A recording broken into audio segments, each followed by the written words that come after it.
The Great Hall of the Galactic Council was bigger than most cities. Lisa Martinez walked across the smooth floor, her footsteps echoing in the massive space. She wore her best blue uniform with the Earth symbol on her shoulder.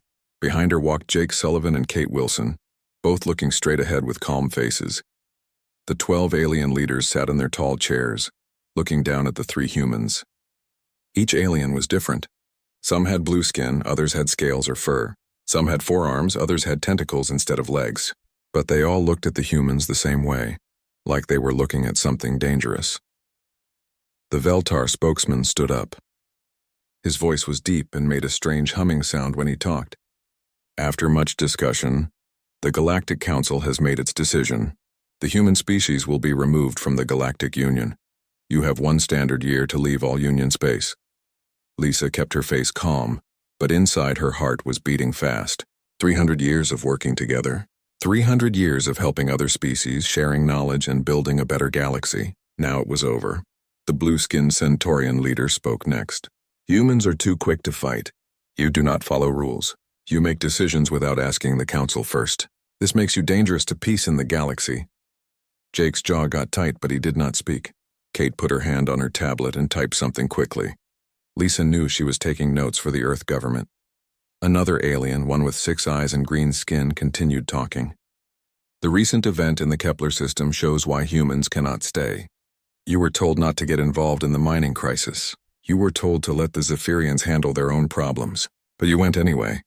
Lisa remembered that day well. The mining tunnels had collapsed and thousands of Zephyrian workers were trapped underground. The local government said they could handle it, but their rescue equipment was too old and too slow. Children were down there. Families were crying outside the mines, begging for help. The human rescue ships had the best equipment in the galaxy. They had saved everyone, all 3,000 workers, but they had broken the rule about not interfering in other species' problems. You saved lives, Lisa said quietly. It was the first time she had spoken since entering the hall. You broke the law, the 6-eyed alien replied. Laws exist for good reasons. If every species did whatever they thought was right, there would be chaos. The ethereal representative floated above her chair, her body made of what looked like light and air. Humans always think they know better than everyone else. You have been part of the Union for 3 centuries, but you still act like newcomers. You still think your way is the only way? Lisa wanted to argue.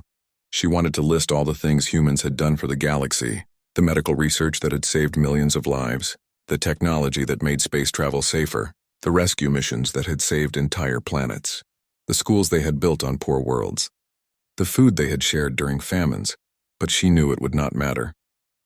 The vote had already happened. 8 species voted to exile humanity. Only 4 voted to let them stay. The Veltar spokesman continued. All human colonies, stations, ships, and personnel must be removed from Union space within 1 standard year. This includes all military bases, research facilities, trade posts, and civilian settlements. No exceptions will be made. Kate looked up from her tablet. What about the mixed colonies? The places where humans and other species live together. Humans must leave. Other species may stay if they choose. What about ongoing research projects? Medical treatments that are half finished? All human involvement must end immediately. Lisa felt cold inside. They were not just being asked to leave.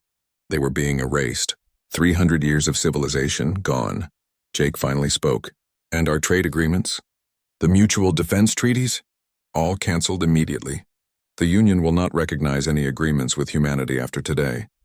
The hall became quiet.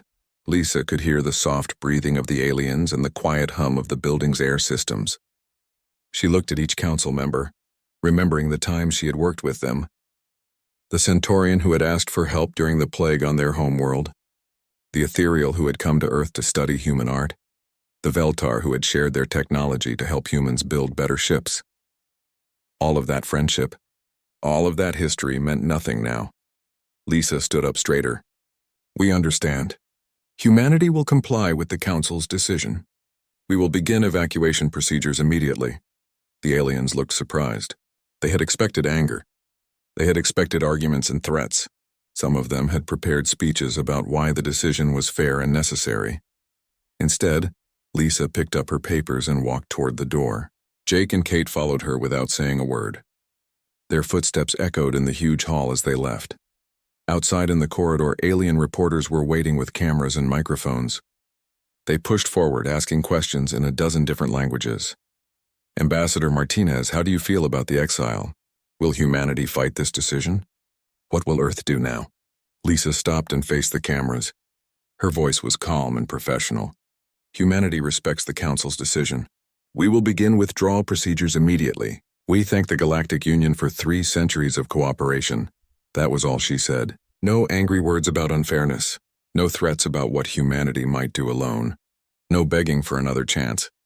The reporters kept asking questions, but Lisa walked away. Jake and Kate followed her to their ship, still silent. As their ship lifted off from the Council station, Lisa looked out the window at the massive structure. It was built from materials from 100 different worlds. Humans had helped mine some of those materials. They had helped design parts of the station. They had helped defend it during 2 different wars. Now they were leaving forever. Kate finally spoke. Admiral Thompson will want a full report. He'll get one, Lisa replied.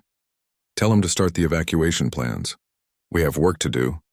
The ship turned toward the edge of Union space, toward the human colonies that would soon be empty.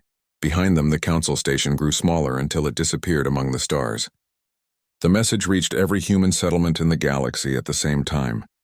Admiral Rick Thompson had sent it from Earth's military headquarters using the fastest communication channels available.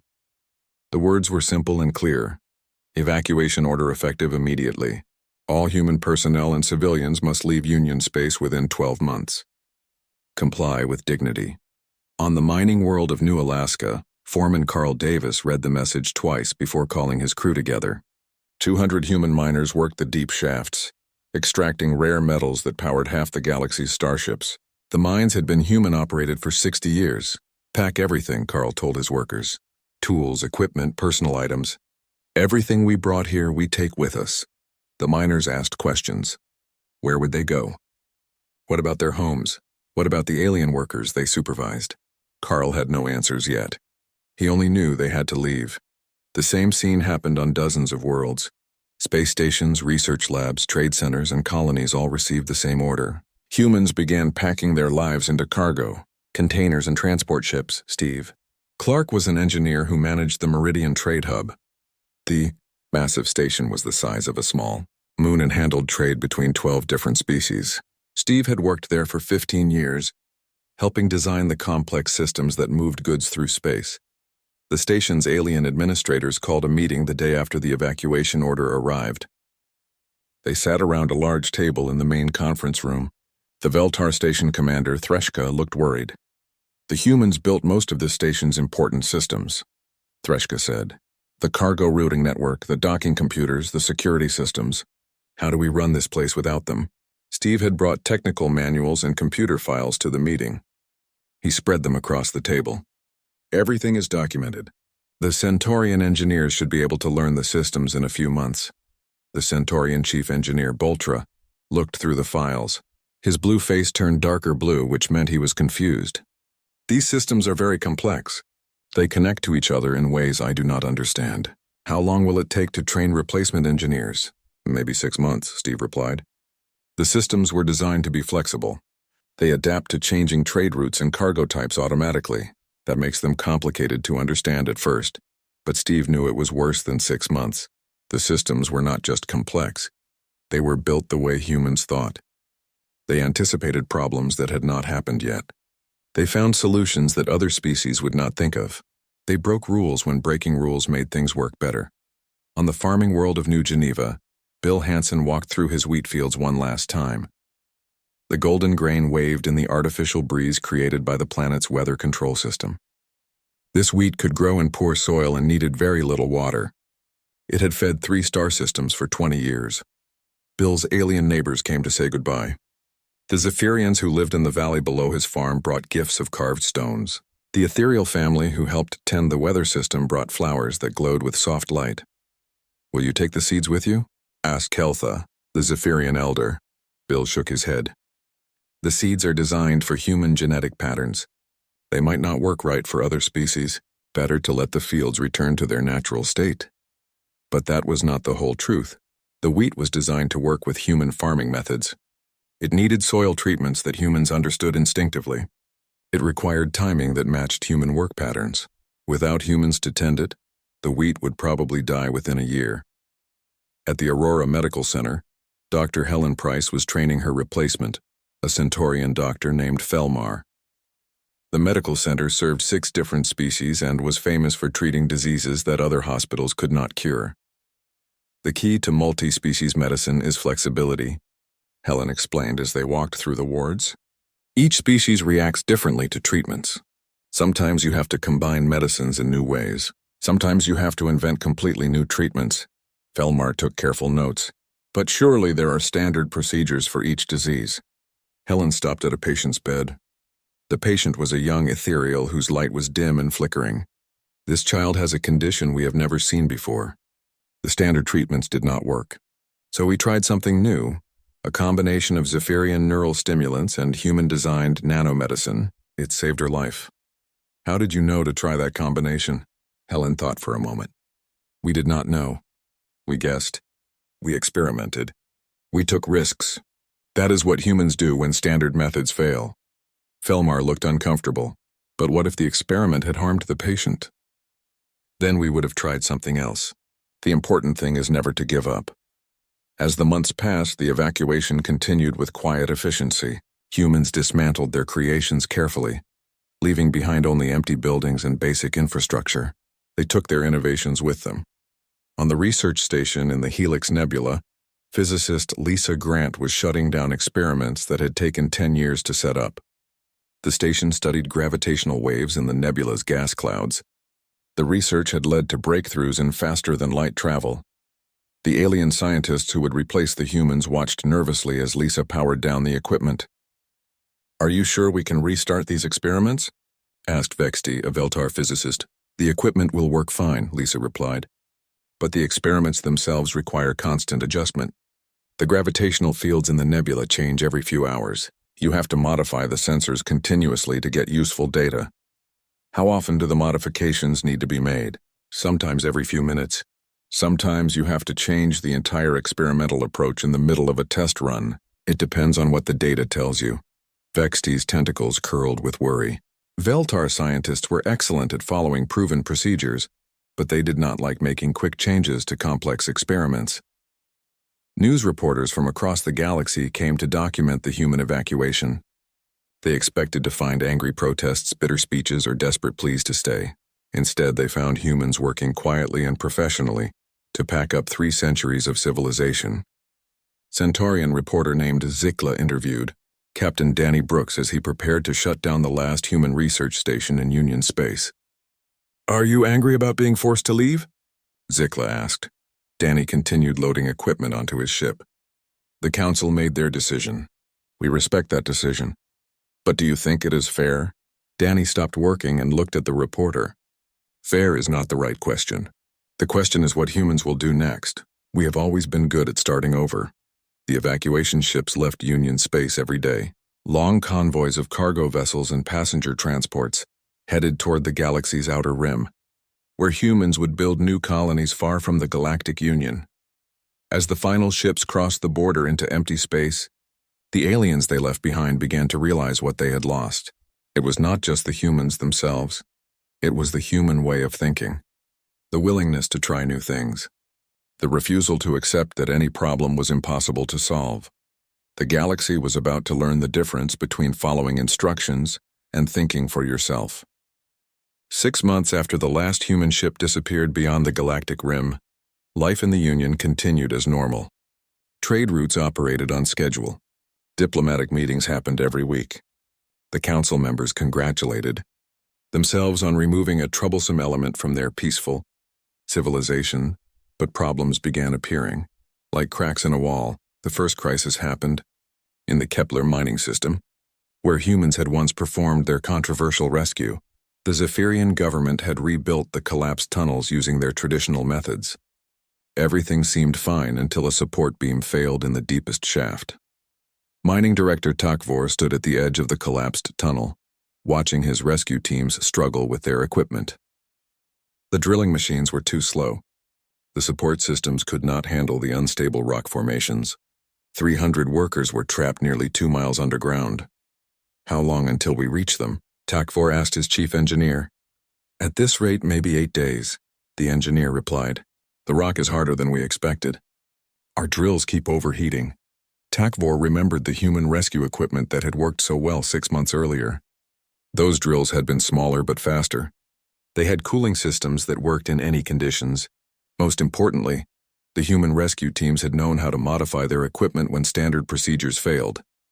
Contact the nearest Union Emergency Center, Takvor ordered. Request their best rescue equipment. But when the Union equipment arrived, it was not much better than what the Zephyrians already had. The rescue teams followed proper procedures exactly, but proper procedures were designed for normal situations. This tunnel collapse was not normal. By the time the rescue teams reached the trapped workers, 400 Zephyrians had died. The survivors were angry and afraid. They remembered how quickly the humans had saved everyone during the previous disaster. News of the mining tragedy spread through the Union, but most species assumed it was just bad luck. Mining was dangerous work. Accidents happened. On Centauri Prime, Dr. Felmar was treating patients at the Aurora Medical Center with careful attention to established procedures. He followed every protocol perfectly and kept detailed records of every treatment. His Centaurian supervisors were pleased with his work. Then the plague returned. The same disease that Dr. Helen Price had fought before her evacuation came back stronger than before. The virus had mutated into a new form that did not respond to the standard treatments. Felmar tried every approved medicine in the correct dosages. He consulted medical databases from across the Union. He followed treatment plans that had worked for similar diseases. Nothing helped. The patients kept getting sicker. Felmar remembered what Dr. Price had told him about combining different medicines in new ways. But Union medical regulations were very strict about experimental treatments. Any new combination had to be tested for months before it could be used on patients. The plague spread to 6 other worlds while Felmar waited for permission to try experimental treatments. By the time approval came, thousands of people had died. At the Meridian Trade Hub, the new Veltar management was discovering that running a complex trade station was harder than they had expected. The cargo routing system that Steve Clark had designed was incredibly efficient, but it required constant small adjustments to handle changing traffic patterns. Station Commander Thresca studied the computer reports with growing frustration. Ships were waiting 3 weeks for cargo processing that used to take 3 days. The routing system kept making decisions that seemed logical, but created traffic jams in the docking bays. Why is the system routing all the grain ships to Dock 7? Thresca asked the Centaurian engineer Boltra. Dock 7 is designated for agricultural cargo, Boltra replied. The system is following proper classification procedures. But Dock 7 only has 2 loading machines. Docks 4 and 6 have better equipment and they are empty. Boltra checked his manual. The documentation says Dock 7 is optimal for grain shipments. The documentation is wrong, Thresca said. Then he caught himself. The documentation had been written by humans. Or maybe the documentation assumed something we do not understand. That was the problem everywhere. Human systems worked perfectly when humans operated them, but humans thought differently than other species. They anticipated problems that had not happened yet. They broke their own rules when following rules would cause bigger problems. On the space station in the Helix Nebula, the gravitational research project was failing. Dr. Vexty and his team had restarted the experiments exactly as Dr. Lisa Grant had shown them. But the equipment kept producing useless data. The gravitational fields in the nebula were constantly changing, just as Lisa had warned. The sensors needed to be adjusted every few hours to track the shifting patterns, but Vexty did not know how to make those adjustments. The human documentation explained the technical procedures, but it did not explain the thinking behind the procedures. It did not explain how to recognize when something was wrong or how to fix problems that had never happened before. After 3 months of failures, Vexty shut down the experiments. The 10-year research project was abandoned. Councilmember Rixtala began noticing patterns in the reports that crossed her desk. Emergency response times were getting longer. Medical treatment success rates were dropping. Research projects were being canceled. Trade efficiency was declining. At first, she assumed these were temporary problems. Any major change would cause some disruption.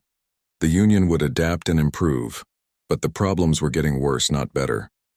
Rixtala requested detailed statistics from all Union departments. What she found made her nervous. Since the human evacuation, medical emergency deaths had increased by 340%. Industrial accidents were killing 200% more workers. Trade processing was taking 60% longer. Most shocking of all, scientific research breakthroughs had dropped by 85%.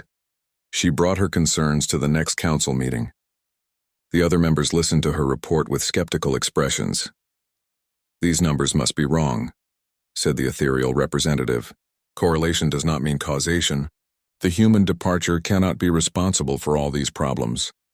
"Perhaps the statistics are incomplete," suggested the Veltar spokesman. 6 months is not long enough to draw conclusions. But Rixtala had been thinking about something else. She remembered all the times humans had volunteered for dangerous missions. When the plasma storms threatened shipping lanes near Altair, human ships had flown into the storms to set up warning beacons. When the Rigel system faced a food shortage, human cargo ships had made dangerous runs through pirate-controlled space to deliver supplies. When there was a problem that seemed impossible to solve, humans always tried anyway. Other species were more careful, more logical, more likely to accept that some problems had no solutions. "I think we made a mistake," Rixtala said quietly. The other council members looked at her with surprise. "Humans were not just members of the Union," she continued. "They were the part of the Union that refused to give up. When standard procedures failed, humans found new procedures. When rules created problems, humans found ways around the rules. When everyone else said something was impossible, humans proved them wrong." The chamber became silent. Outside the great windows, the stars looked the same as always. But something important had changed. Somewhere beyond the galactic rim, humans were building new colonies and developing new technologies. They were solving problems and saving lives and pushing the boundaries of what was possible. And the Union was discovering what life was like without them. 2 years after the human evacuation, the Veltar colony of Thessia was dying. The planet had been a success story for 50 years, home to 3 million Veltar who had built beautiful cities in the desert valleys. Now those cities were getting too hot to live in. The climate control system that kept Thessia comfortable was failing. Governor Melandra stood in the main control center, watching technicians struggle with equipment they did not understand. The temperature outside was rising every day. Soon it would be too hot for Veltar to survive. "How much longer do we have?" Melandra asked her chief engineer. "Maybe 6 months," the engineer replied. "The cooling system is working at only 30% capacity. It keeps getting worse." The problem was that the climate control system had been designed by humans 50 years earlier when Thessia was first colonized. Human engineers had worked with Veltar planners to create a system that could handle the planet's extreme weather. It had worked perfectly for decades, but now the system needed major repairs and no one knew how to fix it. Melandra had already contacted the best engineers from 6 different species. They had all studied the system and reached the same conclusion.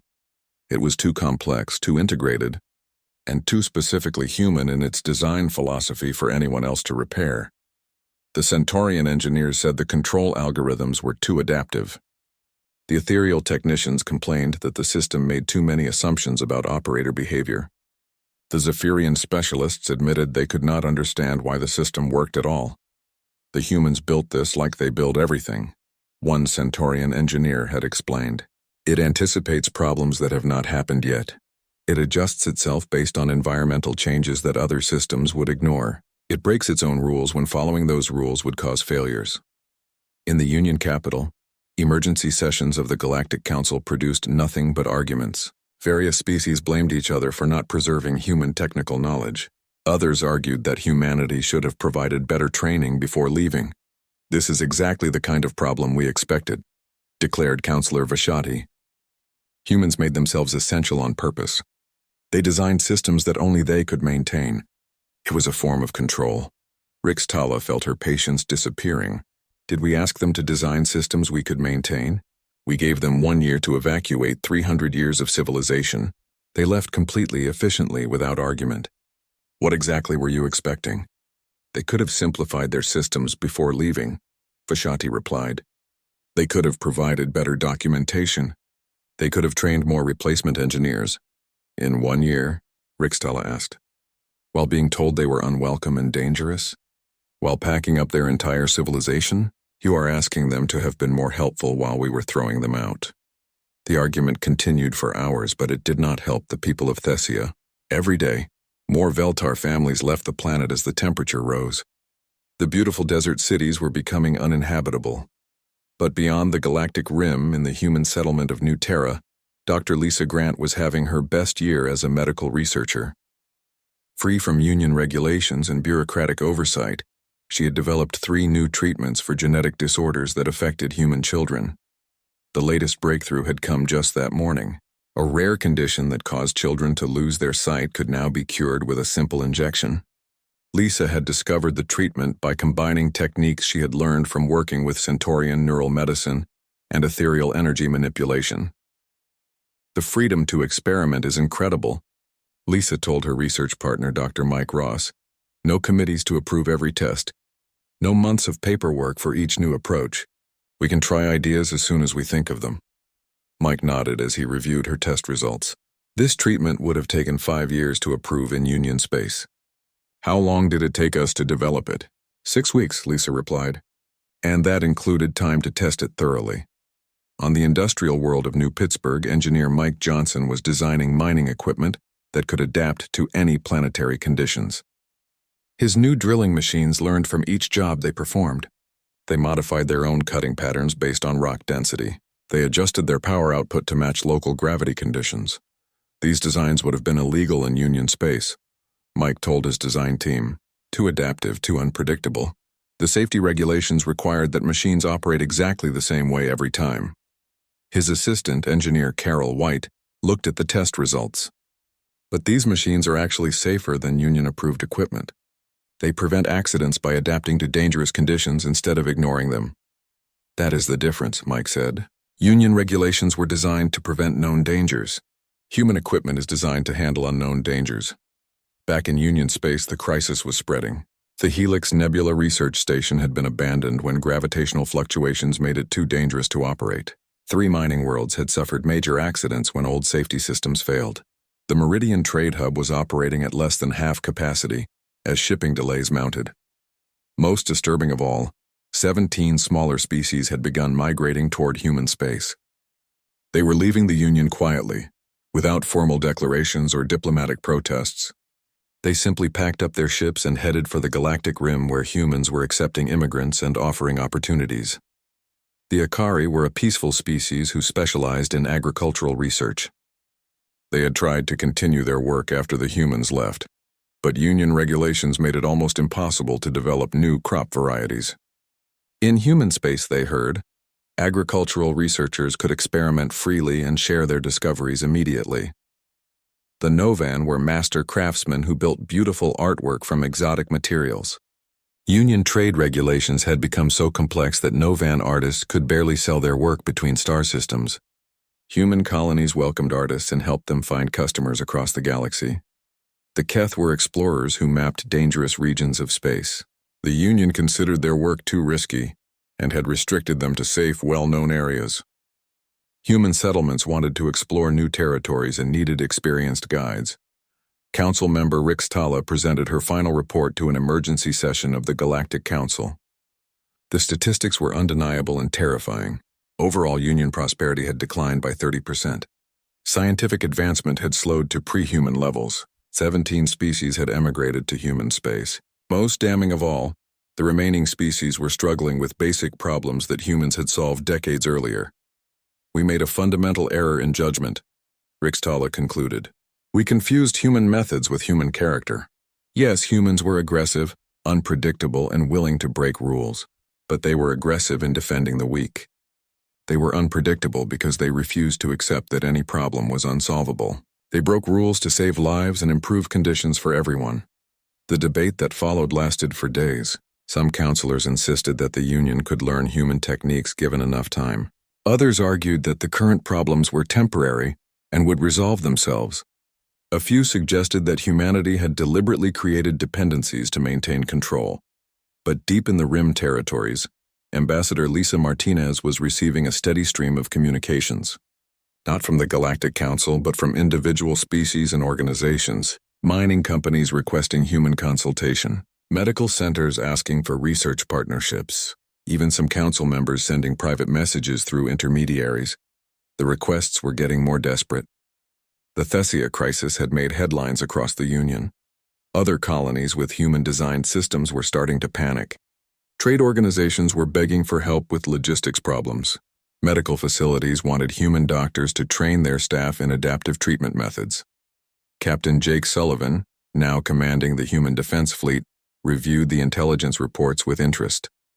Their former partners in the Union were struggling with basic problems while humanity was thriving in exile. The forced self-sufficiency had pushed human innovation to new levels.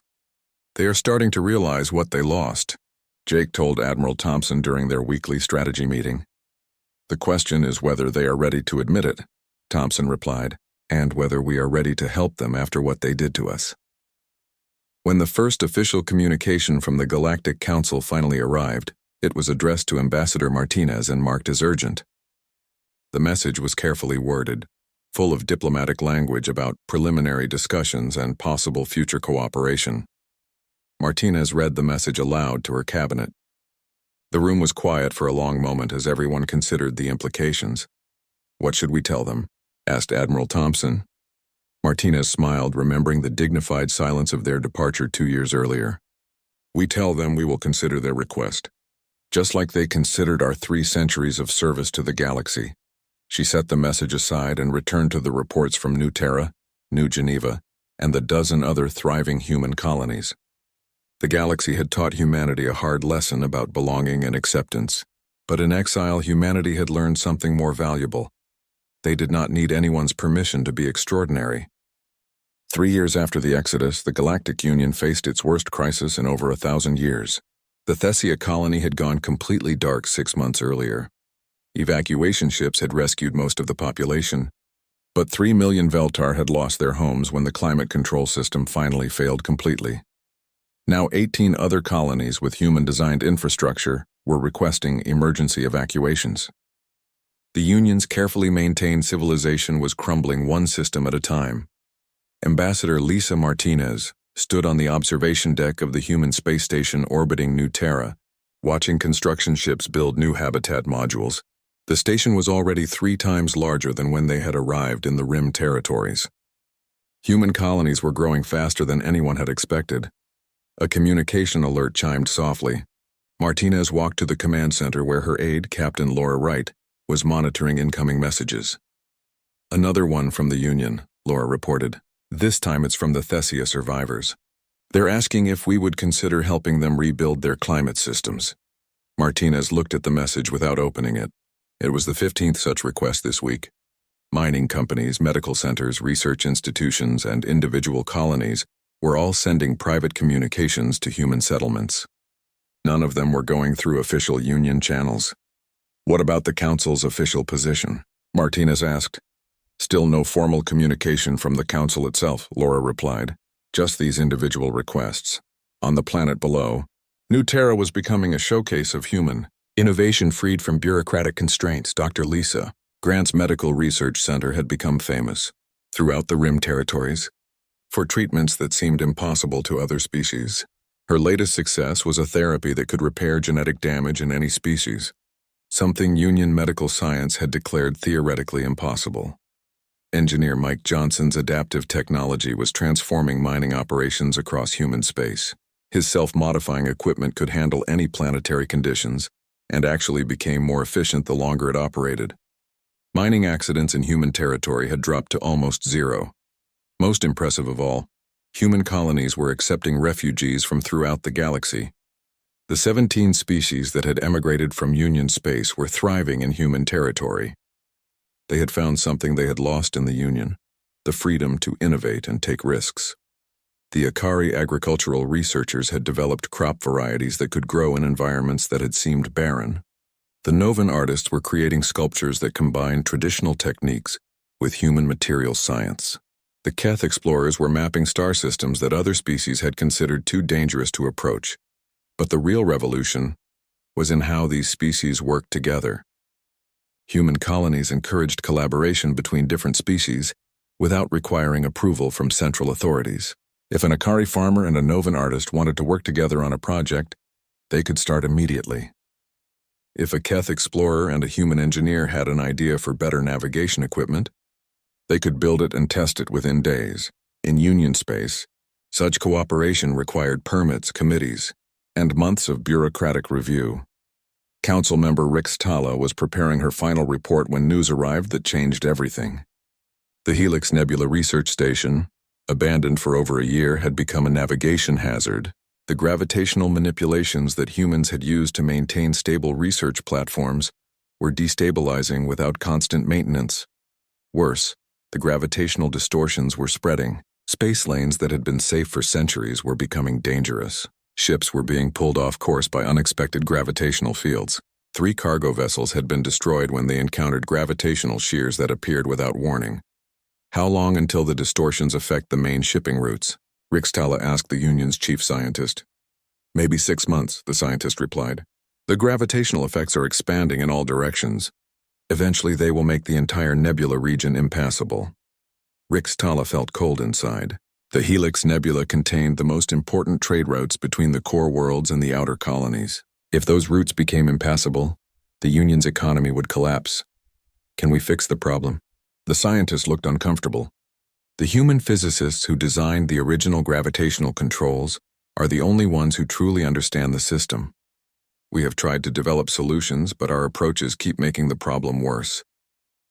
That evening, Rixtala called an emergency session of the Galactic Council. She presented the Helix Nebula crisis along with updated statistics on the Union's declining condition. The numbers were devastating. Economic productivity was down 40%.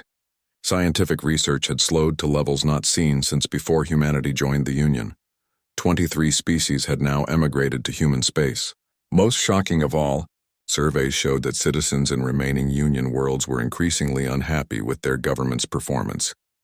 We are facing a choice, Rixtala told the assembled council members.